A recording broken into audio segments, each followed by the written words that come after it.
Hello friends, welcome to exam GK. आज की इस वीडियो में हम लोग जीके और जीएस के उन इम्पॉर्टेंट क्वेश्चन को डिस्कस करेंगे जो आने वाले एग्ज़ाम आरआरबी एनटीपीसी हो गया, ग्रुप डी और यूपी ट्रिपल एससी के साथ साथ एसएससी के एग्ज़ाम के लिए बहुत ज़्यादा इम्पॉर्टेंट है। तो चलिए वीडियो स्टार्ट करते हैं। भी वेग से गति कर रही द्रव्यमान एम की वस्तु का संवेग होगा। चार ऑप्शन है एम बी स्क्वायर और एम बी स्क्वायर और हाफ एम भी स्क्वायर। इसमें ऑप्शन नंबर ए से हो जाएगा। ठीक है, वो संवेग बराबर होता है द्रव्यमान इंटू वेग। ठीक है, तो ये होता है संवेग का फार्मूला। और क्वेश्चन में पूछता है कि संवेग सदिश राशि है या फिर अदिश राशि, तो आपको बताना है संवेग जो होता है ये सदिश राशि होता है। ठीक है, और इसका मात्रक क्या होता है, तो इसका मात्रक होता है किलोग्राम मीटर प्रति सेकेंड। ठीक है, चलिए नेक्स्ट क्वेश्चन देखते हैं। विश्व एड्स दिवस कब मनाया जाता है? ठीक है, आपको बताना है विश्व एड्स दिवस कब मनाया जाता है। 1 दिसंबर, 10 दिसंबर, 30 दिसंबर या फिर 31 दिसंबर। ऑप्शन नंबर इसमें पहला सही हो जाएगा 1 दिसंबर। ठीक है, 1 दिसंबर को मनाया जाता है विश्व एड्स दिवस।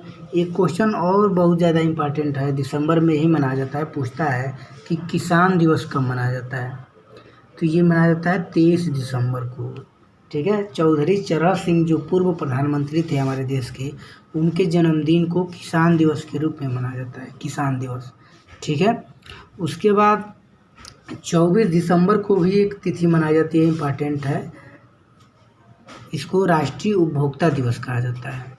ठीक है, 24 दिसंबर को क्वेश्चन पूछता है कि राष्ट्रीय उपभोक्ता दिवस कब मनाया जाता है, तो मनाया जाता है ये 24 दिसंबर को।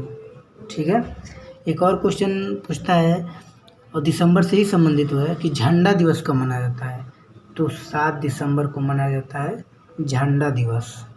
ठीक है, इसको याद रखेंगे, झंडा दिवस कब मनाया जाता है हमारे देश में, 7 दिसंबर को। और दिसंबर में ही मनाया जाता है नौसेना दिवस, तो ये मनाया जाता है 4 दिसंबर को। 4 दिसंबर को नेवी डे। ठीक है, यानी कि नौसेना डे। चलिए अगला क्वेश्चन देख लेते हैं। LNJN राष्ट्रीय अपराध शास्त्र एवं न्यायालय विज्ञान संस्थान कहाँ स्थित है? हैदराबाद में, आगरा में, मुंबई में या फिर नई दिल्ली में। तो ऑप्शन नंबर इसमें ए से हो जाएगा, हैदराबाद में स्थित है LNJN राष्ट्रीय अपराध एवं न्यायालय विज्ञान। ठीक है, अगर कहीं पे कोई मर्डर होता है, इस तरह की कुछ हत्या होती है, तो उस चीज़ की जांच करने के लिए कि उसमें कितने लोग इन्वॉल्व थे, इस चीज़ का पता लगाने के लिए फिंगरप्रिंट जो भी लिया जाता है, ये इसका हेडक्वार्टर कहाँ पे है, हैदराबाद में है सेंटर इसका, वहीं पे इसका जांच किया जाता है। ठीक है, चलिए अगला क्वेश्चन देख लेते हैं। अगला क्वेश्चन है, भारत का प्रथम ई बिजनेस अखबार कौन सा है? ठीक है, financial express, economic times, Indian express या फिर द हिंदू। तो ऑप्शन नंबर इसमें ए से हो जाएगा, फाइनेंशियल एक्सप्रेस जो था ये भारत का प्रथम ई बिजनेस अखबार था। ठीक है, चलिए नेक्स्ट क्वेश्चन देखते हैं। गोलकोंडा किला किस राज्य में स्थित है? गोलकोंडा किला किस राज्य में है? तेलंगाना में, गुजरात में, आंध्र प्रदेश में या फिर कर्नाटक में। तो गोलकोंडा जो किला है ये हैदराबाद में है, और हैदराबाद किसकी राजधानी है? आंध्र प्रदेश की राजधानी नहीं है। आंध्र प्रदेश की राजधानी अब हो गई है अमरावती, तेलंगाना की राजधानी है हैदराबाद। तो इस समय इस क्वेश्चन का आंसर क्या होगा? गोलकोंडा किस राज्य में है? तेलंगाना में स्थित है। ठीक है, चलिए नेक्स्ट क्वेश्चन देखते हैं। अगला क्वेश्चन है, त्वचा का रंग प्रदान करने वाला वर्णक क्या है? मतलब त्वचा कुछ लोगों की सांवली होती है, कुछ लोग का गोरा त्वचा होता है, तो आखिरी कौन रंग प्रदान करता है? 4 ऑप्शन है, कैरोटीन की वजह से होता है, मेलानिन, जिलेटिन या हीमोग्लोबिन। ऑप्शन नंबर इसमें मेलानिन हो जाएगा। ठीक है, मेलानिन की वजह से ही त्वचा का रंग निर्धारित होता है। चलिए अगला क्वेश्चन देख लेते हैं। हिमालयन पर्वतारोही संस्थान कहाँ पे है? दार्जिलिंग में, देहरादून में, शिमला में या फिर दिसपुर में। ऑप्शन नंबर इसमें ए से हो जाएगा, दार्जिलिंग में है हिमालयन पर्वतारोही संस्थान। अब ये क्या चीज़ होता है, तो माउंट एवरेस्ट पे या फिर हिमालय पर जो चढ़ाई करते हैं सब, जो लोग उस पे जाते हैं, तो उनको ट्रेंड करने के लिए, उनको प्रशिक्षित करने के लिए एक सेंटर है, इंस्टीट्यूट है, संस्थान है, और ये है दार्जिलिंग में। दार्जिलिंग कहाँ पे है, तो ये पश्चिम बंगाल में है। एक क्वेश्चन और पूछता है कि दार्जिलिंग किसके लिए प्रसिद्ध है, तो ये चाय की बागानों के लिए बहुत ज़्यादा फेमस है, और ये पश्चिम बंगाल में है। ठीक है, तो इसका ऑप्शन नंबर ए सही हो जाए। नेक्स्ट क्वेश्चन है, निम्नलिखित में से कौन सी एक बाह्य भंडारण उपकरण के डेटा की इकाई है। ठीक है, आपको बताना है कि जो भी डिजिटल डाटा होता है उसके भंडारण के लिए कौन सा यूनिट प्रयोग किया जाता है, ल्यूमिनस, क्लॉक साइकिल, बाइट या फिर हर्ट्ज। तो इसमें ऑप्शन नंबर सी से हो जाएगा, बाइट। ठीक है, बाइट में जो डिजिटल डाटा होता है, जो कंप्यूटर में डाटा होता है, वो सब बाइट में उसको भंडारित किया जाता है। ठीक है, और 1024 बाइट बराबर कितना होता है, 1 किलो बाइट होता है, 1 केबी होता है। ठीक है, 1 केबी होता है, केबी। और 1024 केबी हो जाएगा किलो बाइट, तो कितने के बराबर होता है, 1 मेगाबाइट, 1 एमबी के बराबर होता है, एमबी। ठीक है, और 1000 एमबी, 1024 एमबी जब होता है तो उसको कितना कहा जाता है, 1 जीबी कहा जाता है। ठीक है, चलिए नेक्स्ट क्वेश्चन देखते हैं। नोबेल पुरस्कार का प्रथम एशियाई विजेता कौन है। आपको बताना है कि एशिया में सबसे पहले नोबेल पुरस्कार किसको मिला था, सीवी रमन को, कैलाश सत्यार्थी को, रविंद्रनाथ टैगोर को, या फिर मदर टेरेसा को। ऑप्शन नंबर इसमें सी से हो जाएगा, रविंद्रनाथ टैगोर को मिला था सबसे पहले एशिया में नोबेल पुरस्कार। और ये कब मिला था, तो क्वेश्चन ये भी पूछता है कि कब मिला था, तो ये मिला था 1913 में। ठीक है, 1913 में रविंद्रनाथ टैगोर को मिला था नोबेल पुरस्कार। किस क्षेत्र में मिला था, तो साहित्य के क्षेत्र में। ये भी याद रखिएगा, साहित्य के क्षेत्र में। ठीक है, साहित्य के क्षेत्र में नोबेल पुरस्कार इनको मिला था, रविंद्रनाथ टैगोर को। और इन्होंने क्या लिखा था, तो एक पुस्तक इन्होंने लिखा था गीतांजलि, जिस पुस्तक का नाम था गीतांजलि। ठीक है, ये पुस्तक बहुत ज़्यादा फेमस थी, और इसी पुस्तक के लिखने के बाद रविंद्रनाथ टैगोर को नोबेल पुरस्कार मिला था। ठीक है, एक और क्वेश्चन पूछता है कि जो गीतांजलि थी ये तो हिंदी में लिखी गई थी, लेकिन ये इंग्लिश में इसको कौन ट्रांसलेट किया था, तो एक अंग्रेजी राइटर थे जिनका नाम था W.B. इट्स। ठीक है, इनका नाम क्या था, W.B. और इट्स। तो ये एक अंग्रेजी राइटर थे, और इन्होंने गीतांजलि को ट्रांसलेट कर दिया अंग्रेजी में, और ये पुस्तक चली गई जो नोबेल का जल के हिमीकरण होने पर इसका ताप घटता है और परिवर्तित रहता है, बढ़ता है या फिर घटता बढ़ता है। तो ऑप्शन नंबर इसमें बी से हो जाएगा, और परिवर्तित रहता है। नेक्स्ट क्वेश्चन देखते हैं, प्रकाश के वेग की तुलना में रेडियो तरंगों का वेग क्या होता है, कम होता है या फिर अधिक होता है, एक समान होता है या फिर अनंत होता है। तो इसमें ऑप्शन नंबर सी से हो जाएगा, एक समान होता है, लगभग एक समान होता है। प्रकाश के वेग कितना होता है, 3 × 10⁸ मीटर पर सेकेंड होता है, और इसी के समकक्ष होता है रेडियो तरंगों का भी वेग। ठीक है, चलिए अगला क्वेश्चन देख लेते हैं। अगला क्वेश्चन क्या है, 1 माइक्रोन बराबर होता है। आपको बताना है कि 1 माइक्रोन, आप पढ़े होंगे 1 माइक्रोन बराबर कितना मीटर होता है, 10⁻⁶ मीटर।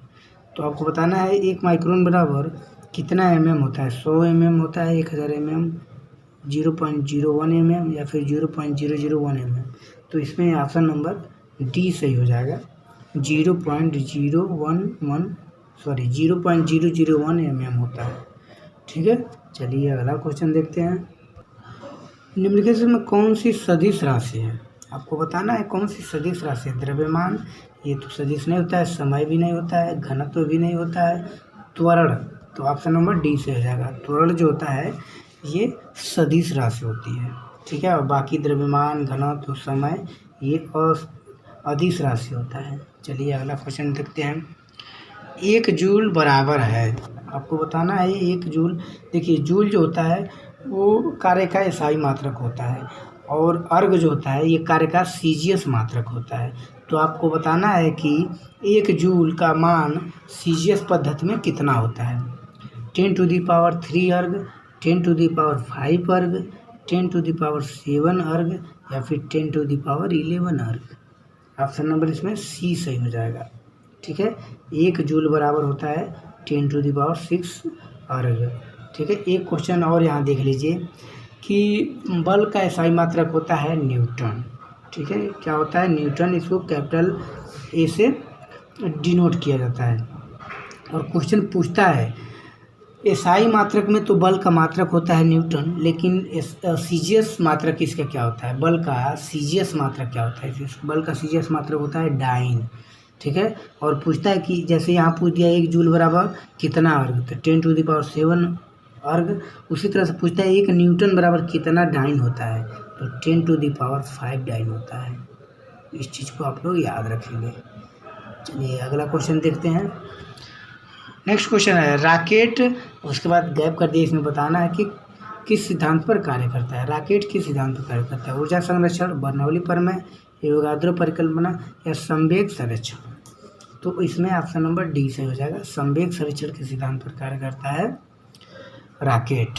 चलिए अगला क्वेश्चन देख लेते हैं। बादलों की दिशा एवं गति को मापने वाला यंत्र कहलाता है, क्या कहलाता है? एनीमोमीटर, रेन गेज, नेफोस्कोप, या हाइग्रोमीटर। ऑप्शन नंबर इसमें सी सही हो जाएगा, नेफोस्कोप। इससे बादलों की दिशा और वो कितना तेज उड़ रहे हैं बादल आकाश में, इसकी गति को ज्ञात किया जाता है नेफोस्कोप से। जबकि रेन गेज से बारिश की मात्रा ज्ञात की जाती है कि किसी विशेष स्थान पर आज कितना बारिश हुआ, इसको जांच करने के लिए रेन गेज का प्रयोग किया जाता है। और वायुमंडल में आर्द्रता को मापने के लिए हाइग्रोमीटर का प्रयोग किया जाता है। चलिए अगला क्वेश्चन देखते हैं। अम्लीय वर्षा में प्रायः क्या अधिक मात्रा में होता है? ठीक है, आपको बताना है कि अम्लीय वर्षा में क्या चीज़ अधिक मात्रा में होता है। कार्बोनिक अम्ल, हाइड्रोक्लोरिक अम्ल, नाइट्रिक अम्ल, या फिर सल्फ्यूरिक अम्ल। तो इसमें ऑप्शन नंबर डी से हो जाएगा H2SO4। सल्फ्यूरिक अम्ल जो होता है वो अम्लीय वर्षा में सबसे ज़्यादा होता है। चलिए अगला क्वेश्चन देखते हैं। सूर्य की ऊर्जा का मुख्य कारण है, मतलब कि सूर्य के पास इतनी ऊर्जा कहाँ से आती है, क्या कारण है? नाभिकीय विखंडन वेगता यानी कि रेडियो एक्टिवता, उसके बाद उष्मा, या फिर नाभिकीय संलयन। तो ऑप्शन नंबर इसमें डी सही हो जाएगा, नाभिकीय संलयन। ठीक है, उसमें होता क्या है कि हीलियम के जो परमाणु होता है वो हाइड्रोजन में चेंज होता है और हाइड्रोजन का हीलियम में, तो इस प्रक्रिया से बहुत अपार ऊर्जा मुक्त होती है, रिलीज होती है, और यही इसी की वजह से सूर्य में इतनी ज़्यादा ही ऊर्जा है। चलिए अगला क्वेश्चन देख लेते हैं। निम्नलिखित में से कौन सा पदार्थ अतिशीतित है, अतिशीतित द्रव है? बहुत ज़्यादा इम्पोर्टेंट क्वेश्चन है ये। आइसक्रीम, अमोनिया, कांच, या फिर लकड़ी। तो इसमें ऑप्शन नंबर सी से हो जाएगा।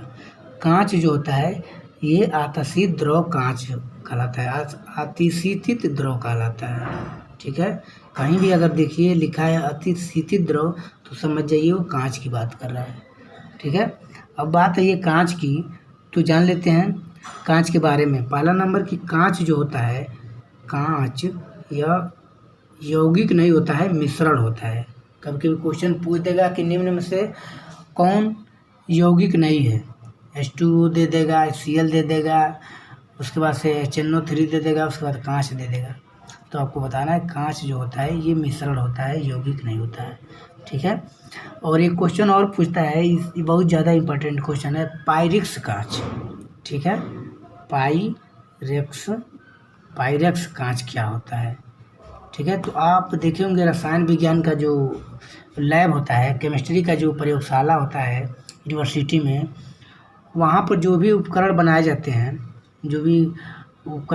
हैं, कांच के, जिसमें केमिकल को डाल के प्रयोग किया जाता है, तो वह जो जिस कांच का बना होता है उसे पायरेक्स कांच कहा जाता है।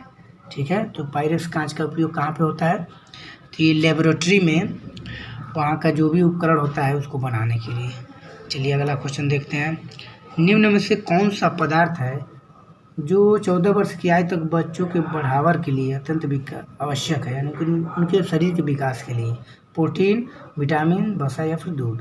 ऑप्शन नंबर इसमें ए सही हो जाएगा। प्रोटीन बहुत ज़रूरी होता है क्योंकि उसी उम्र में शरीर का विकास होता है और शरीर का विकास प्रोटीन से होता है, तो इसलिए 14 वर्ष की आयु के बच्चों को प्रोटीन बहुत ज़्यादा जरूरी होता है। अगला क्वेश्चन देखते हैं।